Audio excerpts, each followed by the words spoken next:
As promised, we check in with John Paynter to give us a lowdown on some moments in gaming history that Nintendo might want to forget. We're here with John Paynter, who you might remember from a previous episode. We actually had a chat with him about his retro Nintendo game collection, and John's a bit of an expert on Nintendo products, so we thought we'd kind of do a little bit of a Nintendo Hall of Shame, if you will. Everyone loves Nintendo, but they're not always perfect. So we're gonna take a look at some of these. John, first of all, let's start with, you gotta start with the Power Glove. Everyone knows its infamous appearance in the movie The Wizard. What is that? Power Glove. What exactly is the Power Glove and what makes it, and I quote, so bad? Well, Nintendo have always been known to do innovative things, and they decided to first start with motion technology. And basically what you do is you set up 3 sensors on the TV, and it creates a power field. So what it does is it picks up your inputs from the glove and sends them to the console. Unfortunately, it just doesn't work at all. So what games were kind of meant to be played with the Power Glove, and what games are kind of good for it, or are no games good for it? Well, it actually works with all the games, or doesn't work with all the games, depending on how you want to look at it. But a few of the games that they are really designed for are like the Super Glove Ball game and Bad Street Brawler. It actually works semi-decent with Punch-Out, but other than that, all the other games kind of do whatever they want on them. So can you kind of show me how it works? I don't know if I've ever really kind of seen one in action. What exactly are you supposed to do with it? Well, what you do is you strap it to your hand, and once you power up the game, you punch into the code, and each game has a different code.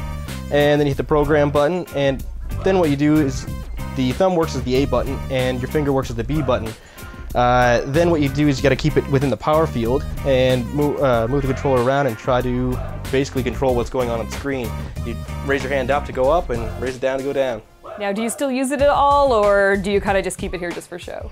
Yeah, I don't use it at all. It's pretty bad. It's really just a showpiece now.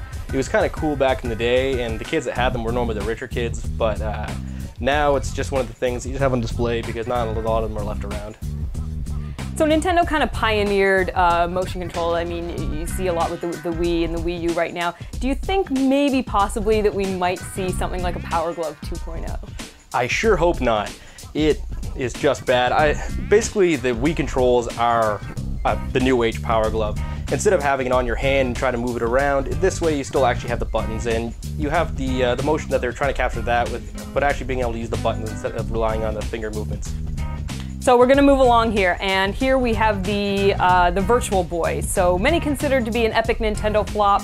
I believe they discontinued this probably after a year. Can you tell us a little bit about the Virtual Boy?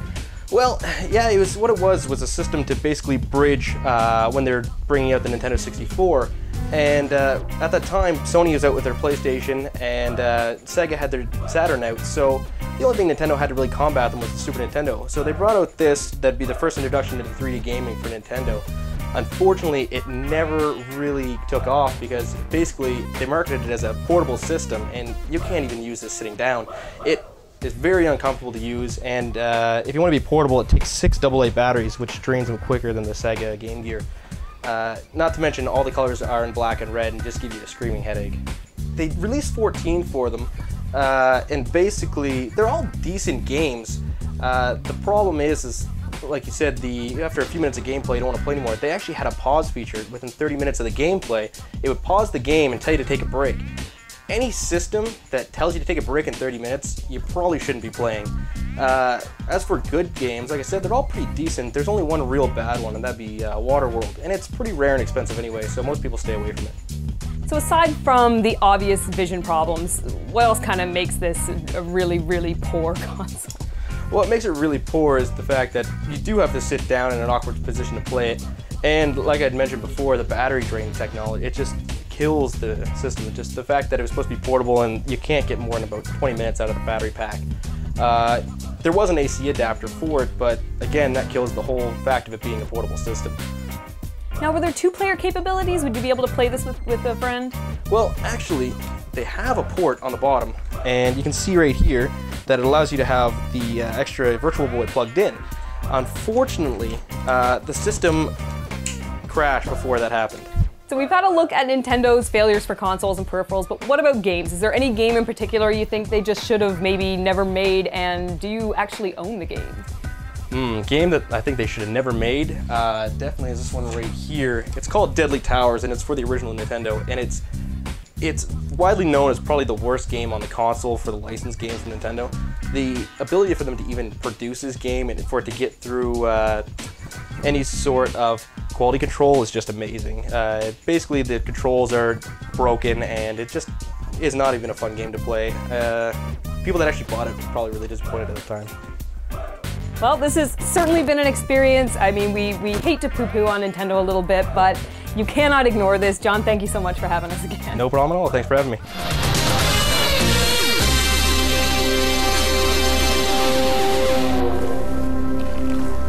Jeez. I love the Power Glove. It's so bad. Yeah, well, just keep your Power Gloves off her, pal, huh? Oh, the infected have got no higher brain functions, but they can smell normal people coming. Be quiet, or they will find you. Now, if you're looking for a zombie game with some story, you may want to go back to last week's episode and check out Ian's review on The Walking Dead.